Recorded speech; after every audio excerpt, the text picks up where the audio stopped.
Good morning, my dear children. So last class we started to discuss about changes around us, and you know different types of or different categories of changes also. Can you tell me what are they? Yes, desirable changes, undesirable changes, slow changes and fast changes, reversible and irreversible changes. And last class we started to discuss about reversible changes and irreversible changes, isn't it? So now we are going to study some more details about reversible changes and irreversible changes. Okay, so reversible changes, as we all know, the changes that can be reversed to their original form. Changes that can be reversed to their original form. Such changes are known as reversible changes. Example also you had already seen. Water cycle is a typical example. You know, you had already seen in the last class about water cycle. It's a typical example of what reversible change. Okay. So not only that, some other changes are also there that is very much useful to us. Which changes? Reversible changes. You watch the fan. You know, you all have seen the fan. Those who didn't watched it clearly, just watch it now. Yes. So some fans have 3 leaves, isn't it? Some are having 4. So can you tell me by using what the leaf of the fan has made? Yes, absolutely right. It is metal. So then have you ever thought or have you ever wondered how this metal, by using this metal, how this fan has made? Have you ever thought about it? Metal, is it easy for us to cut the metal into pieces? No. Then how is it made? You know that the metals, they had a wonderful property. You know what it is. When we heat the metal at high temperature, it starts to melt. Then what is melting? Changing into liquid form. So for making ornaments, you know, gold, silver ornaments are there. For making these ornaments also, the metals, they are melting at high temperature. So when we heat the metal at high temperature, it changes into what? Liquid. Then we can cool it and we can make the objects that we want to. Okay, so now we can see how this leaf of the fan has made. Want to see it? Yes. So first you know that some metal. You all know the leaf of the fan is made from what? Metal. So first they do what you know? They heat the metal at high temperature. We can't able to imagine that temperature. It is extremely hot. We can't able to go near that. While the metals are getting melted, we cannot go near it because that much high temperature. So when the metal gets heated, it changes into a liquid form. It changes into what? A liquid form. Too hot or extremely hot. So now we can see the liquid form of the metal. Then what they do, you know, this liquid metal, in that hot state, it is transferred to a mold. You can see the mold. It is transferred to a mold. You know what is a mold? Different shapes. You know, for preparing the, uniappam and all, we have the mold is there. For preparing achappam, we have another mold. Isn't it? Yes. So that is the mold. A different shaped objects are the mold. So you know the shape of the fan. So this mold resembles the shape of the fan. So what they do know, they pour that liquid into the mold. Afterwards, what they do, you know, they keep that mold as such without touching. For what? Yes, to make it cool. Then let it cool. After cooling, do you know what they do? They separate it from the mold. Then now you can see the leaf of the fan. Very wonderful, isn't it? Yes. I repeat the step. First they take the metal piece, melt the metal, and it changes into what? Liquid form, and that is poured into the mold. And afterwards, let the mold rest for some time to cool. Afterwards, they separate it from the mold, and now we get the leaf of the fan. Clear? So these are some of the advantages or some of the usefulness of reversible changes. Definitely you know that this metal, this leaf of the fan can again be melted and can be changed to liquid form, and we'll get what back? Metal back. Reversible only. This is a reversible change. Hope it is clear about reversible, the changes that can be reversed to their original form. Now Now, irreversible changes also we discussed in the last class. Who can tell me what is meant by irreversible change? Yes, changes that cannot be reversed to the original form are known as irreversible changes. For example, you know that normally, we all boil the egg, isn't it? So this is the raw egg, and if the raw egg gets boiled, it becomes boiled egg. Can we change or can we get the raw egg from the boiled egg again? Will we get it? After boiling, if you want, oh no, I don't want to boil, now I want to bake the bullseye or I want to make the omelette. Will we get the raw egg again from this boiled egg? Is it possible? No. So it is a irreversible change, or we can say this irreversible change, another name is it is the permanent change. Irreversible change is otherwise called it was permanent change. That means we cannot change it as such. Okay. So next one, we know that boy or the baby changing into adult. Now I am an adult. No, I am tired of being an adult. I think I want to go back to my childhood stage. Is it possible for me? Can you, if you wish, can you go back to your baby stage? No, absolutely no. So that's another example of what irreversible change. Next one, the seedling changing into big tree. Seedling changing into big tree. Can the tree go back to the seedling stage again? Is it possible? No. Another example, you could see that the bud changing into flower. Bud changing into flower. Can the flower become the bud again? No. So these are some of the examples of what? Irreversible changes. Clear? What are the examples? Egg becoming the boiled egg. Another one, baby changing into adult. Bud changing into flower. Small seedling changing into tree. These are the examples of irreversible changes. And one of the examples, as you can see, potato, boiled potato. Another example, then cooked rice, raw rice, cooked rice. Will we get the normal rice from the cooked rice? No. So these are some of the examples of which changes, irreversible changes. Clear? Yes. So now we can move on to the another two types of changes. Want to know what it is? Yes. Physical change and the chemical change. What are they? Physical change and the chemical change.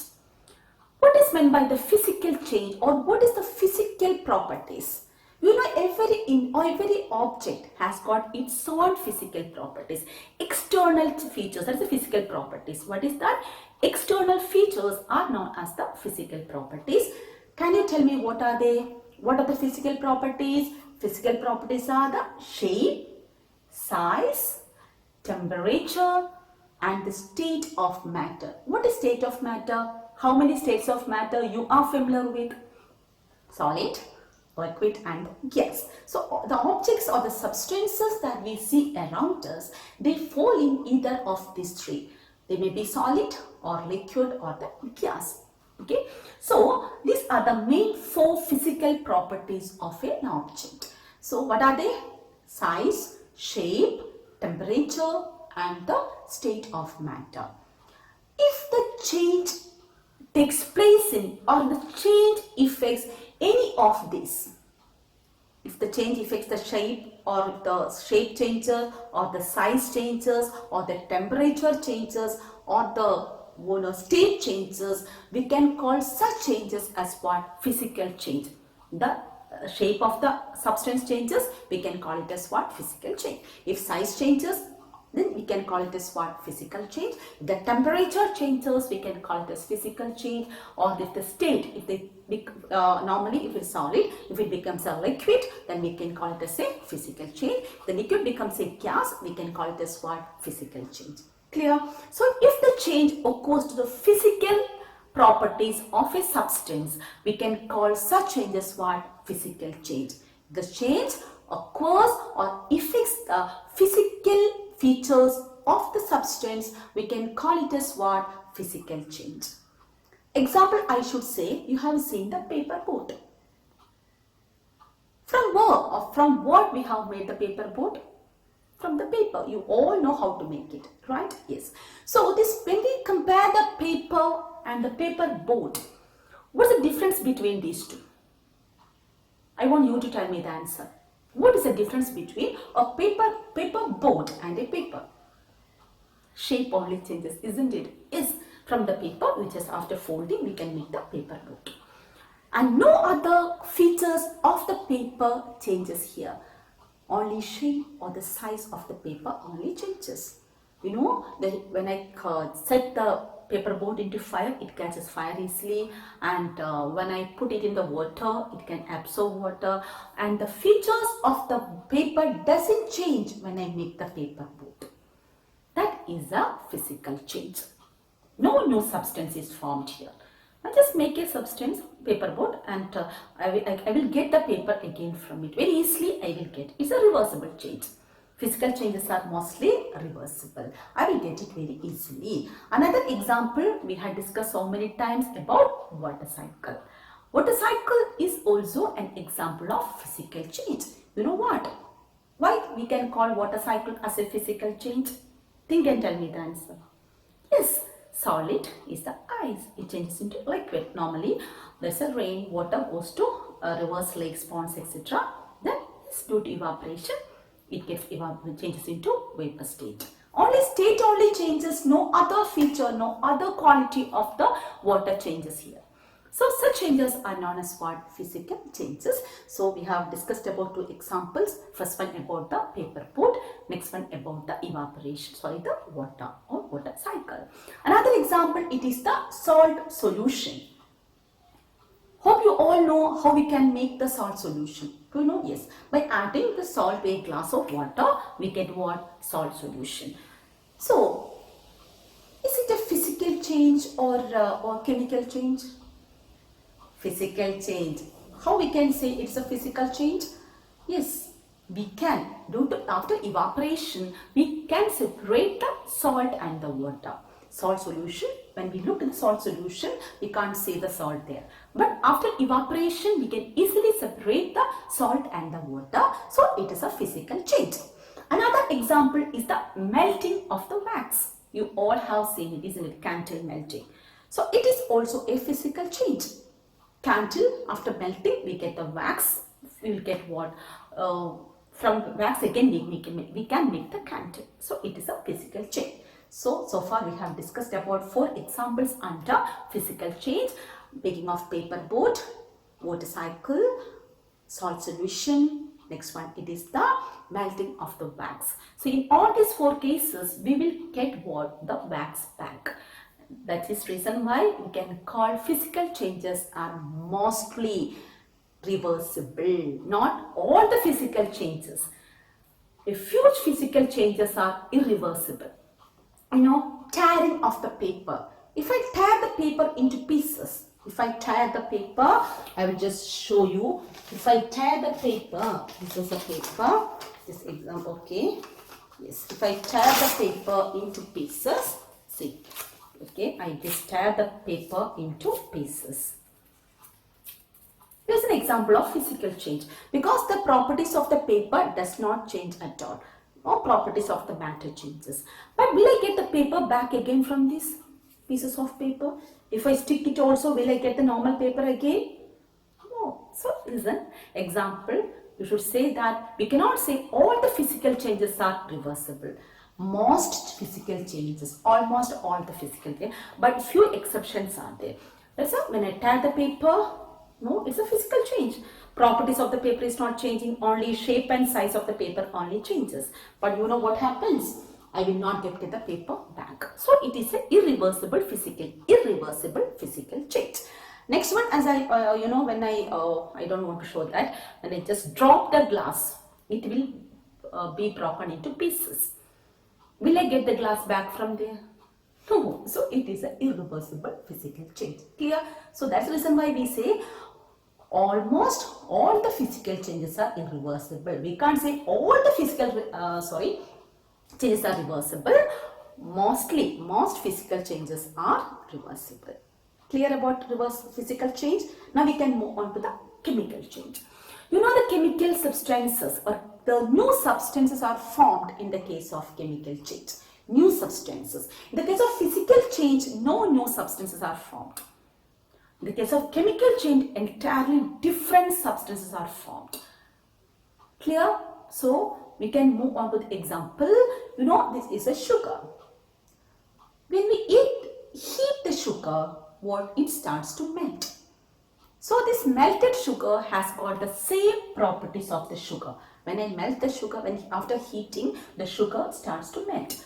And this melted sugar has the same properties of the sugar also. We can use it for preparing tea, we can use it for preparing payasam, and whatever things we are making by using sugar, we can use this sugar, powdered sugar also, or the melted sugar also. For preparing the sugar syrup, you all know, for preparing gulab jamun, and for preparing cake and all, we need sugar syrup. There no, we add some water and just melt the sugar. So that sugar has the same quality or the same properties like the sugar. But just see, when we continuously heat this sugar, see what has formed here. The color changes. You could see a black color object here, isn't it? Black color object. And we can see what it is. It's carbon. It is a carbon only. Can we use this heated sugar or the darkened or black sugar for preparing tea, coffee, or payasam and all? No, it's a taste different, color different, isn't it? New substance. We can't call that as sugar again. It is what? It is a black substance. It is a carbon. Clear? So this is a typical example for what? Chemical change. New substance, this is a sugar. When we just heat it, it melts. No change. But if we eat continuously, then you could see what has formed. Carbon is formed. So it is a black substance. It is a, we can't use it for preparing anything because the taste or the color or the properties of the substance changes. Another example, I should say, when I burn the paper, it changes into what? Ash. Ash is a new substance. Will I get paper back from the ash? No, absolutely not. I will not get it. So that is also an example of what? Chemical change. Okay. Burning of the paper, formation of the ash. That is when I tear the paper, it's a physical change. But when I burn the paper, it is a chemical change. I think it is clear about physical change and the chemical change. Clear, children? Yes. So now we can move to the last section of this chapter. Before that, we can just conclude the differences between physical change and the chemical change. Physical change and the chemical change. Most physical changes are mostly reversible. We discussed it already. Physical changes are mostly reversible, but chemical changes are mostly irreversible. We cannot change the chemical. New substances formed will not be changed into the older substance. That is a chemical change. Most chemical changes are irreversible. Most physical changes are reversible. In the case of second point, no new substance is formed. No new substance is formed in the case of physical change. Chemical change, new substances are formed. Chemical change, new substances are formed in the case of chemical change. And the case of physical change, the substances that undergo change always retain its properties. What is retain? The properties of the substance will not change if it undergoes physical change. Example I told you, when we make paper board with the help of paper, the quality or the features of the paper is not at all changing. On the size and the shape of the paper only changes. So physical change, the substance that undergo changes, retain means what? That the property, that the features ഒരിക്കലും change ചെയ്യില്ല. ഏത് ഷേപ്പിലോട്ട് change ചെയ്താലും ഏത് സൈസിലോട്ട് change ചെയ്താലും the properties of the substance, അതിൻ്റെ feature എന്താണ്, അതിൻ്റെ quality എന്താണ്, it doesn't change at all. So that is another feature of physical change. Chemical change, new substances formed have different properties. Because you have already seen, Sugar, when we burn the sugar, it becomes the ash. Sorry, it becomes the carbon. So the color changes, taste changes, feature changes, everything changes. So that is a chemical change. So these are the main three differences between physical change and the chemical change. Physical change, first one is what? Most physical changes are reversible. Most chemical changes are irreversible. No new substance is formed in the case of physical change.